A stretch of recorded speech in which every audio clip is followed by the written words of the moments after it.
महाराज कश्यप की दो पत्नियां थी, दिति और अदिति। दिति के गर्भ से राक्षसों का प्रादुर्भाव हुआ, क्योंकि सायंकालीन संध्याकालीन के समय पर इनने भोग विलासना कर ली, भोग वासना की, इसलिए इनके घर में हिरण्याक्ष हिरण्यकश्यपु का जन्म हुआ। हिरण्याक्ष भगवान के भजन किया, पूजन किया और भगवान का खूब जब तप किया। भगवान ने वरदान दिया तो हिरण्याक्ष ने एक बार पृथ्वी लोक को गेंद और फुटबॉल समझ करके समुद्र में रख दिया। भगवान ने बारह का अवतार लिया, हिरण्याक्ष का अंत किया। अब तो हिरण्यकश्यपु को भाई की मृत्यु का बड़ा शोक व्याप्त हो गया। सो हिरण्यकश्यपु ने भगवान की इतनी तपस्या करी, इतनी तपस्या करी, इतनी तपस्या करी कि ब्रह्मा जी ने पूछा परम ब्रूयात वर मांगो।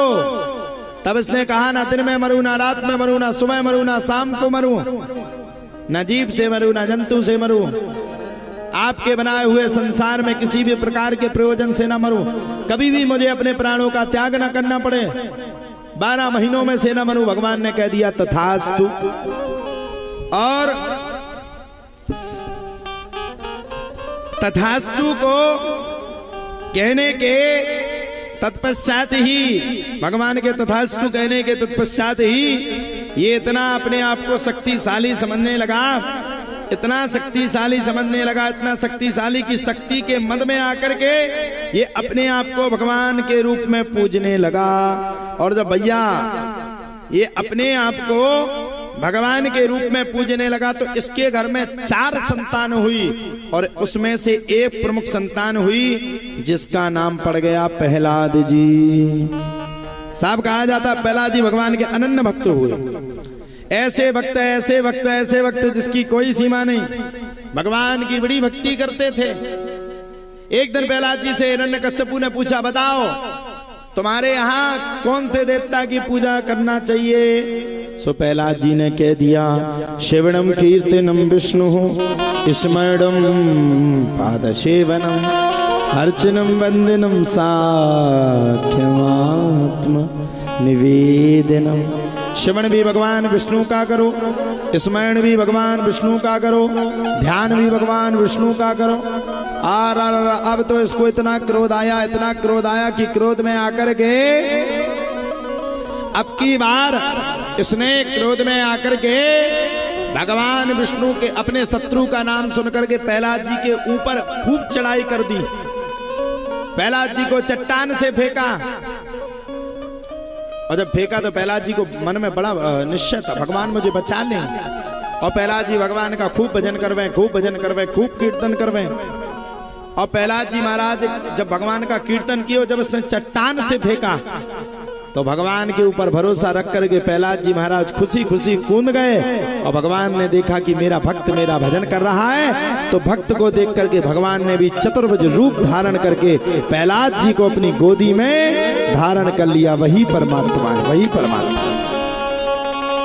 आप सिर्फ उस पर भरोसा करके देखो, तुमने भी चट्टान से कूद के देखो, भगवान तुम्हें बचा ले। है कोई कूद बेबाओ? अम्मा हरो अगर ना भी बचाए तो तुम्हारा उनको होने का है। एक बार कूद के देखो चट्टान से। टटरी बनाओ, हम तो अपने घर से करें पूजा पाठ, चट्टान से नहीं कूदने, छिटी ना मिले। तो भैया प्रहलाद जी की रक्षा हुई। अब प्रहलाद जी की जब रक्षा पूरे तरीके से हुई, तब तो भैया कहा जाता है हिरण्यकश्यपु की एक बहन का नाम था, क्या नाम था? हिरण्यकश्यपु की एक बहन का नाम था होलिका। उसको वरदान था, होलिका को वरदान था। ये होलिका एक ऐसी थी जिसको ये वरदान था कि जीवन में इसको अग्नि कभी प्रवेश नहीं करेगी, इसको जीवन में कभी अग्नि छुएगी नहीं, इसको जीवन में अग्नि कभी बास नहीं करेगी, इसको अग्नि कभी छू नहीं सकती है। होलिका को वरदान था। बड़ी अपने आप में आत्मविश्वास लेकर के होलिका चल पड़ी और आत्मविश्वास लेकर के जब होलिका चली तब तो कहा जाता है होलिका जैसे ही चली तो होलिका अग्नि में प्रवेश कर गई। प्रहलाद जी महाराज को लेकर के होलिका धीरे धीरे धीरे धीरे धीरे धीरे करके जलने लगी और प्रहलाद जी महाराज की भगवान ने रक्षा कर ली। यही भक्त और भगवान का नाता है।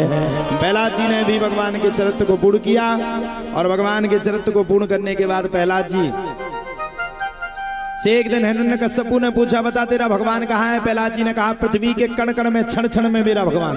बोले अच्छा? बोले हाँ। कहाँ कहाँ है? पृथ्वी के क्षण क्षण में। अच्छा? बोले बिल्कुल। इस खम्भे में भी है? बोले बिल्कुल। घुमा करके खम्भे में जिस प्रकार से प्रहार किया सो भगवान भक्त के बुलावे पर आकर भगवान ने नरसिंह अवतार ले लिया। गड़गड़ाते हुए चिल्लाते हुए भगवान ने खूब तेज कंपन करना प्रारंभ किया और कंपन प्रारंभ करने के बाद भगवान श्री नरसिंह ने पकड़ा भैया हिरण्यकश्यपु को। आकाशवाणी हुई, आकाशवाणी ने कहा, ये दुष्ट, तुमने कहा था ना सुबह मरू ना शाम के मरू ना दिन में मरू ना रात के मरू, आपके बनाए हुए पृथ्वी के कण कण क्षण क्षण से ना मरू, एक पल भी ना मरू। अब भैया कुछ भी नहीं है, ना सुबह है ना शाम है, संध्या कालीन। तूने कहा था जीव ना जंतु से मरू, ना ये जीव है ना जंतु है। तूने कहा था अस्त्र से ना मरू, शस्त्र से ना मरू, ना ये अस्त्र लिए ना शस्त्र लिए। और महाराज नरसिंह जी ने जिस प्रकार से प्रहार करना प्रारंभ किया और अपने आप पेट को छीन दिया और अपने आप हिरण्यकश्यपु के प्राण पखेरु उड़ गए। सच्चिदानंद भगवान की जय।